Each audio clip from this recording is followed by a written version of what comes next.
اتنی بڑی تعداد میں ایک مقام پر صحابہ کرام کسی دوسری جنگ میں شہید نہیں ہوئے۔ اے مدینہ سے محبت رکھنے والوں سنو، مسجد نبوی سے متصل ایک محلہ تھا جس میں بنو نجار کا خاندان رہتا تھا۔ اسی خاندان میں ایک عظیم خاتون ام عمارہ رضی اللہ تعالی عنہا تھی، جن کے 2 بیٹے تھے، عبداللہ اور حبیب رضوان اللہ علیہم اجمعین۔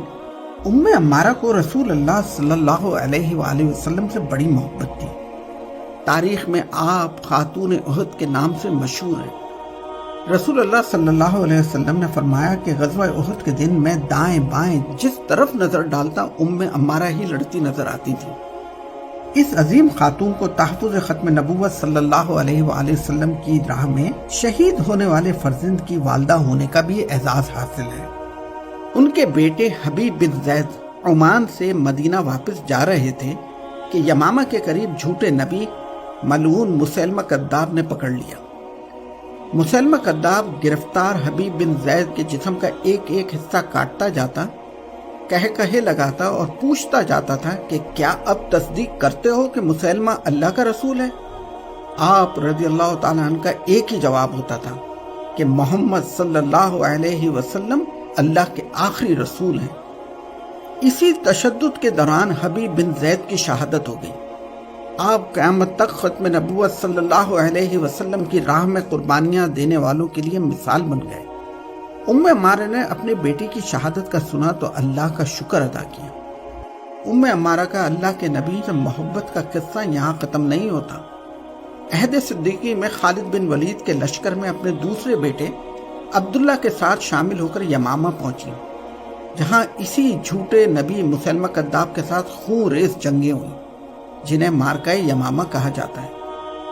ان جنگوں میں 1200 صحابہ رضوان اللہ علیہم اجمعین نے تحفظ ختم نبوت کی راہ میں جام شہادت نوش کیا۔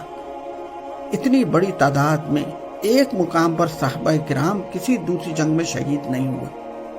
سعودی عرب کے دارالخلافہ ریاض سے 40 کلومیٹر کے فاصلے پر الجبیلہ میں ایک قبرستان ہے، جہاں ختم نبوت صلی اللہ علیہ وسلم کے تحفظ کے لیے شہید ہونے والے یہ جاں نثار دفن ہیں۔ رسول اللہ سے محبت رکھنے والوں ذرا غور سے سنو، ام عمارہ، بیٹا عبداللہ اور وحشی بن حرب رضوان اللہ علیہم اجمعین جنگ یمامہ کے دوران اس جھوٹے نبی کو تلاش کرتے کرتے قریب پہنچ گئے اور ایک ساتھ وار کیا، لیکن وحشی کی برچھی نے اس ملعون کو جہنم واصل کر دیا۔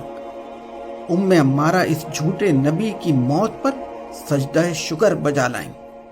اسی جنگ میں ام عمارہ کا ایک ہاتھ گہرے زخم سے شہید ہو گیا۔ خالد بن ولید نے ان کا بڑے خلوص سے علاج کیا۔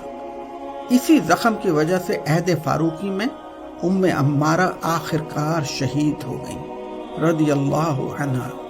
اے مدینہ جانے والے مسافروں، عہد کرو کہ تم رسول اللہ صلی اللہ علیہ وآلہ وسلم کو آخری نبی مانو گے اور دنیا سے منواؤ گے۔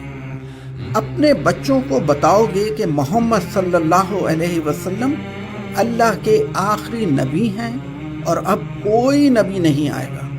اللہم صلی علی